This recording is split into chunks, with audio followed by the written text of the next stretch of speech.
नमस्कार, मैं हूं आपके साथ श्रेयांशी सिंघानिया और आप देख रहे हैं प्रो हिंदुस्तान टीवी। हमारे साथ हैं डॉक्टर संजीव सक्सेना जो आयुर्वेदिक में विद्वान हैं और खोड़ा में रहते हैं। सबसे पहले आपका बहुत बहुत स्वागत है।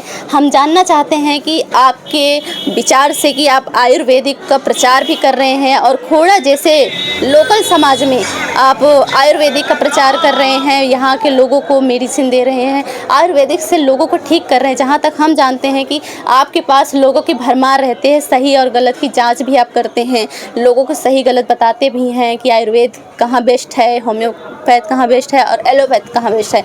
तो मैं आपसे जानना चाहती हूँ, आजकल महिलाओं में एक बहुत बड़ी प्रॉब्लम चल रही है पीसीओडी की। क्या उसमें आयुर्वेदिक में अस्थायी रूप से कोई मेडिसिन है जो लोग ठीक कर सकते हैं? लोग एलोपैथी की तरफ बहुत तेज़ी से बढ़ रहे हैं। नहीं मैम, देखिए ऐसा है कि पहले लोग एलोपैथ की तरफ तेज़ी से बढ़ रहे थे जब तक कि उन्हें आयुर्वेद के विषय में ज्ञान नहीं था। आज के टाइम में जब से लोगों को आयुर्वेद का ज्ञान हुआ है तब से बहुत तीव्रता के साथ में जो है लोगों का रुझान आयुर्वेद की तरफ बढ़ा है और उस रुझान के लिए हम बहुत ज़्यादा आभारी हैं। माननीय जो अपने स्वामी जी हैं बाबा रामदेव जी, उनके आभारी हैं क्योंकि उन्होंने आयुर्वेद का बहुत ज़्यादा प्रचार प्रसार किया है। उनके प्रचार प्रसार से लोगों में जागरूकता आई है और तब से लोगों का रुझान बढ़ा है आयुर्वेद की तरफ। और जहाँ तक पीसीओडी का सवाल है तो पीसीओडी का कंप्लीट ट्रीटमेंट आयुर्वेद में उपलब्ध है। जो समस्या कहीं से समाधान नहीं हो सकता जिसका, उसका आयुर्वेद के द्वारा समाधान हो सकता है। हाँ, आयुर्वेद में थोड़ा सा ये है कि थोड़ा समय ज़्यादा लग जाता है क्योंकि धीमी गति से कार्य करता है, लेकिन स्थायी रूप से कार्य करता है। इसमें कभी कोई ऐसी प्रॉब्लम नहीं होती कि साहब कोई साइड इफ़ेक्ट हो गया या कोई प्रॉब्लम पैदा हो गई। आप कितने भी लॉन्ग टाइम आप दवाई खाते हैं, किसी तरह का कोई साइड इफ़ेक्ट नहीं है, कोई प्रॉब्लम नहीं है। हाँ, बस ये है कि समय थोड़ा ज़्यादा लगने के कारण आप समझ सकते हैं कि भाई थोड़ी सी दिक्कत है, लेकिन स्थायी समाधान है। चाहे वो पीसीओडी हो या कोई दूसरा विषय हो, सभी में जो आयुर्वेद के द्वारा स्थायी समस्या का समाधान है। जैसा कि अगर हम जानना चाहें तो पीसीओडी होने के लक्षण क्या हैं? देखिए, पीसीओडी के बहुत सारे लक्षण हैं। मेनली जो है कि महिलाओं में मेनपोज की प्रॉब्लम होती है जी। मेनपोज से ही उसकी सारी स्टार्टिंग होती है पीसीओडी की। पीसीओडी हो या पीसीओएस हो, दोनों विषय जो है महिलाओं के मेनपोज के ऊपर ही डिपेंड करते हैं।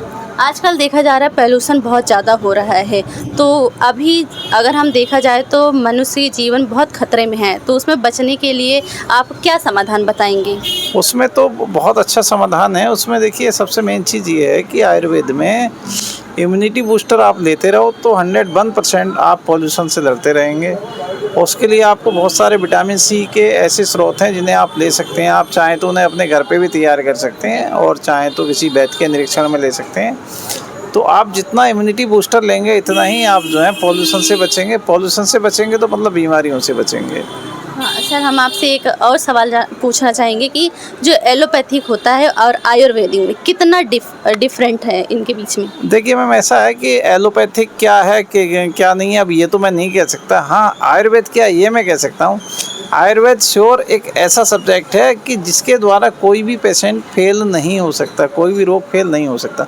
हाँ, उसमें समय ज़्यादा लग सकता है लेकिन समाधान 101% होगा। जैसे अब इमरजेंसी होती है तब क्या किया जा सकता है? नहीं, इमरजेंसी में भी आज के टाइम में आयुर्वेद में इतने ज़्यादा पेटेंट प्रोडक्ट उपलब्ध हो गए हैं कि आपके इमरजेंसी में भी 100% काम करते हैं।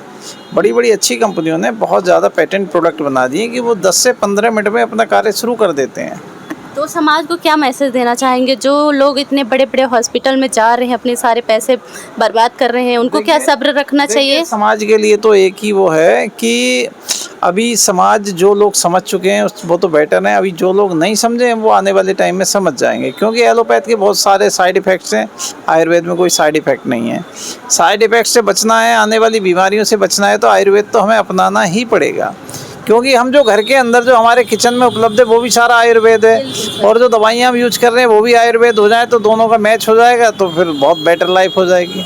खोड़ा कॉलोनी के ये जो रविवार बाज़ार है, आप संडे बाज़ार है, आपका जो क्लिनिक है यहाँ पे उपस्थित है, यहाँ एक एड्रेस क्या है और उन लोगों को क्या मैसेज देना चाहेंगे जो लोग मानते ही नहीं आयुर्वेदिक को? ताकि यहाँ पे आएँ और आपसे जानकारी ले देखिए सकें? ऐसा है ना कि जो लोग नहीं मानते हैं तो उनका ना मानने का एक रीज़न ये है कि उनका कभी आयुर्वेद से पाला नहीं पड़ा। बिल्कुल। अब जब उनके आयुर्वेद के विषय में ज्ञान ही नहीं है, बेचारों को पता ही नहीं है, तो वो कैसे माने, है ना? भाई आप किसी विषय को कब मानोगे? जब आपको उससे कंफर्म हो जाएंगे तभी आप उसे मानेंगे। अब जो लोग आयुर्वेद को नहीं मानते हैं तो मैं ये कहूँगा कि उन्हें आयुर्वेद के विषय में ज्ञान नहीं है या कभी भी उन्हें उसकी आवश्यकता नहीं पड़ी है। जिन लोगों को उसकी आवश्यकता पड़ चुकी है, उससे वो कंफर्म हो चुके हैं, तो वो उस चीज़ को बहुत बेटर मानते हैं। आने वाले समय में जो लोग नहीं जानते, जो लोग नहीं मानते, वो भी मानेंगे, ये मेरा पूरा विश्वास है। जैसे आपके यहाँ अगर कोई आया जो पेशेंट होते हैं, कह दे कि नहीं हमें तो आयुर्वेदिक सूट ही नहीं करता, उनके अपने विचार होते हैं, तब आप उनको क्या सजेस्ट करते हैं, किस तरह से भरोसा दिलाएंगे? देखिए अब मैं आपको बता देता हूँ, अभी तक भी कोई आज तक एक भी ऐसा पेशेंट नहीं आया कि जो ये कह दे कि मुझे आयुर्वेद सूट नहीं करता। हाँ, ये कह सकता साहब मुझे आयुर्वेद से रिलैक्स नहीं मिला। क्यों रिलैक्स नहीं मिला?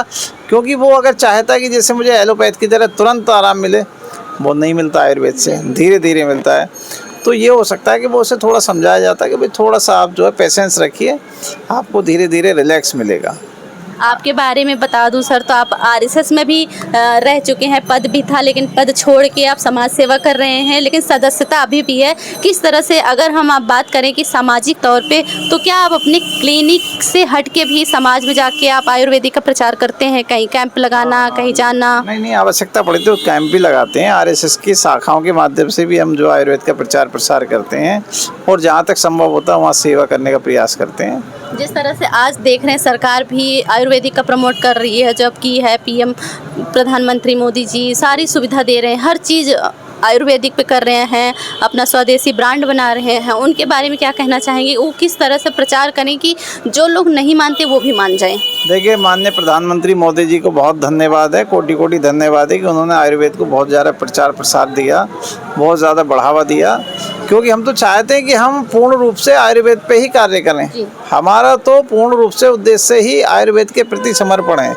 क्योंकि हम ना तो एलोपैथ को मानते ना होम्योपैथ को मानते, केवल आयुर्वेद को ही मानते। क्यों मानते हैं? क्योंकि आयुर्वेद में किसी भी तरह का कोई साइड इफ़ेक्ट नहीं है और उसका रिलैक्स 101% है। तो इसलिए हम तो माननीय मोदी जी के, माननीय रामदेव जी के बहुत बहुत आभारी हैं, बहुत उन्हें धन्यवाद है कि उन्होंने आयुर्वेद को इतना ज़्यादा प्रचार प्रसार दिया। सर एक प्रश्न और है, जो स्टूडेंट उनके सामने तीनों ऑप्शन रख दिया जाता है कि क्या वो पढ़ें, आगे चल के उनका भविष्य क्या होगा, कुछ लोग होम्योपैथिक में पढ़ रहे हैं, एलोपैथिक में पढ़ रहे हैं, आयुर्वेदिक में, आपका क्या सजेशन रहेगा उनके प्रति? देखिए मेरा तो सजेशन यही रहेगा, क्योंकि मेरा तो पूरा लगाव आयुर्वेद की तरफ है, तो मैं तो चाहूँगा कि मैक्सिमम लोग आयुर्वेद के प्रति ज़्यादा से ज़्यादा ज्ञान अर्जित करें और ज्ञान अर्जित करके लोगों की सेवाएँ करें, बहुत ज़्यादा बेटर है। बहुत बहुत धन्यवाद सर, आपने हमें समय दिया।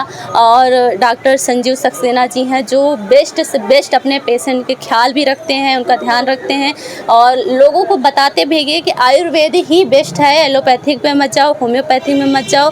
और समाज को इस तरह से यहाँ तक आज ला चुके हैं, कम से कम हज़ारों से लाखों तक इनके खुद के अपने पेशेंट हैं, इनके क्लाइंट्स हैं जो मानते हैं और लोगों को सजेस्ट भी करते हैं, समाज में लोगों को भी सजेशन देते हैं कि यहाँ पे आएँ और सही गलत का चुनाव करें। इसी के साथ देखते रहिए प्रो हिंदुस्तान टीवी।